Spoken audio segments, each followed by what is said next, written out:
ये जो पीटीआई का दावा है और अदरवाइज भी ये एक इंप्रेशन मौजूद है कि परवेज इलाही साहब अब तक 10 दफा उनकी जमानत हो चुकी है, 10 दफा उनको अरेस्ट दोबारा किया जा चुका है, उससे ये पॉलिटिकल विक्टिमाइजेशन से जोड़ रहे हैं। आपका क्या इंप्रेशन है ये जो पूरा एक एपिसोड बन रहा है?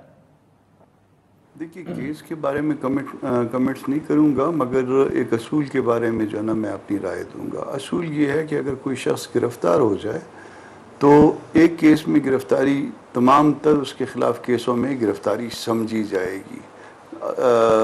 फ़र्ज़ ये किया जाएगा कि वो तमाम तर केसेस जो उस तारीख़ तक उसके ख़िलाफ़ दर्ज हुए थे उसमें वो गिरफ़्तार हो चुका है, उसको पीस मील में नहीं लिया जाता। यही सेटल्ड लॉ है।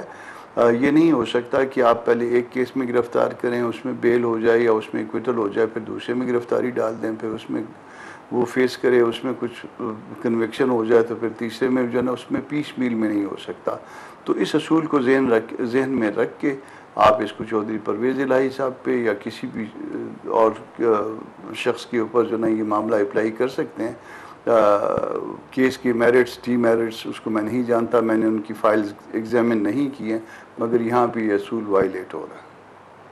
ठीक, तो कामरान साहब, लेकिन जो अक्सर तो ऐसे भी देखा गया है कि खुद भी उन्हें पता नहीं होता, कहीं ना कहीं से एक केस निकल आता है। तो आप ये फरमा रहे हैं कि एक दफ़ा वो अरेस्ट हो गए तो जितने भी केसेस हैं उन सब में वो अरेस्ट तस्वर होंगे और फिर उसके बाद जिस जिस केस में ज़मानत मिले। इसमें तो लिटरली ये हो रहा है कि केस होता है, वो चलता रहता है, हेडलाइनें बनती है, ज़मानत हो जाती है और फ़ौरन से कुछ और चीज़ निकल आती है।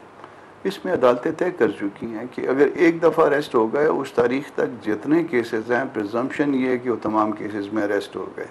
फिर उसके बाद ये प्रोसिक्यूशन को ये नहीं कहा जा सकता कि वो एक में पहले गिरफ़्तार करें, उस गिरफ़्तारी के बाद उसको 14 दिन मैक्सिमम जो है वो उसमें गुजारे, फिर उसके बाद जो है ना अगर फ़र्ज़ कर लीजिए उसमें बेल हो जाए फिर दूसरे में गिरफ़्तार करें, उसके बाद तीसरे में गिरफ़्तार करें। इस प्रैक्टिस को जो है वो सुप्रीम कोर्ट जो है वो नल एंड वाइड डिक्लेयर कर चुकी है। जब एक चीज़ गलत है तो वो गलत है।